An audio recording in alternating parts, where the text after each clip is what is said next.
嗨，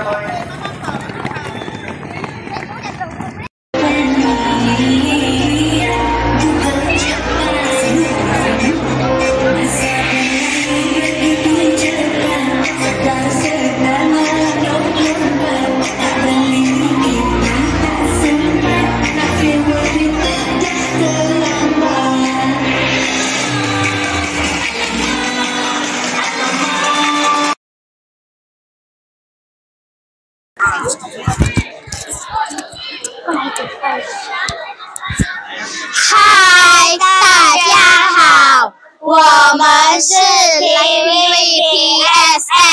嗨，nama saya Sharifah。大家好，我的名字是子恩。大家好，我的名字是子庆。My name is Joey。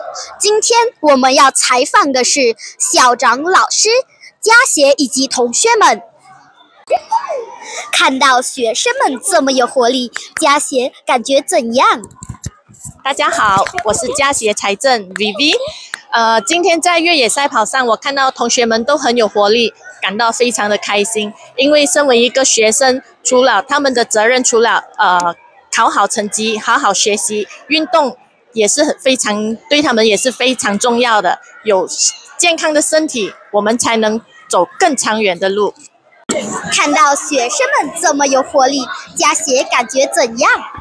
非常的棒啊，一直棒啊！因为看到学生这样子互动啊，感觉到很好啊，给学生带来一个好像是运动的感觉这样子，所以大家都很贴心，都很合力，都很快乐。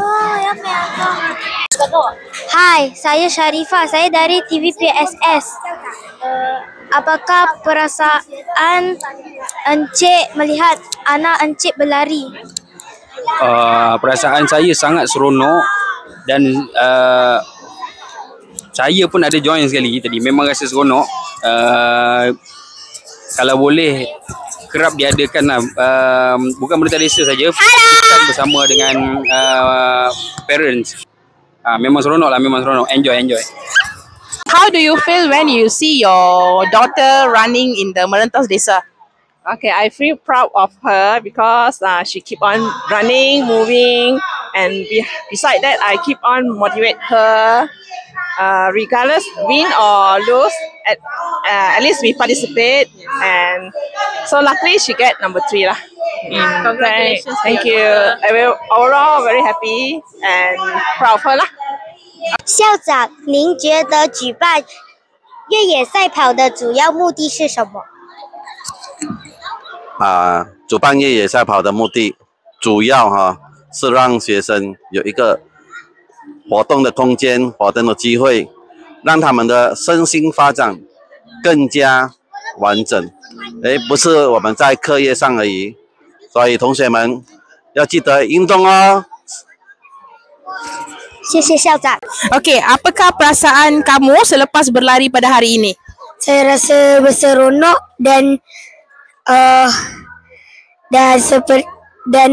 segar kerana saya pertama kali masuk Merentas Desa. Kamu rasa penat tak? Penat sedikit. Penat sedikit. Okay, kamu rasa kamu akan dapat tempat tak nanti? Rasa kot. Okay, terima kasih.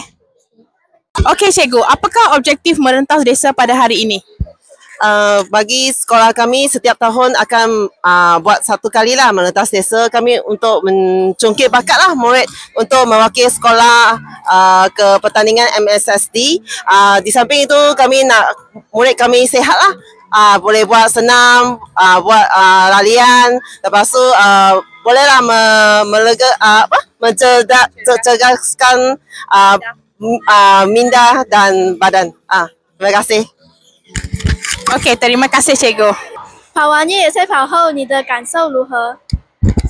我觉得很累，但是我很开心，因为我拿到了第2名。OK， apakah perasaan kamu selepas menang dalam Merentas Desa ini? Saya berasa gembira kerana selepas graduate lagi boleh datang sekolah lari lagi lah. OK, kamu dapat tempat berapa? Nombor 5.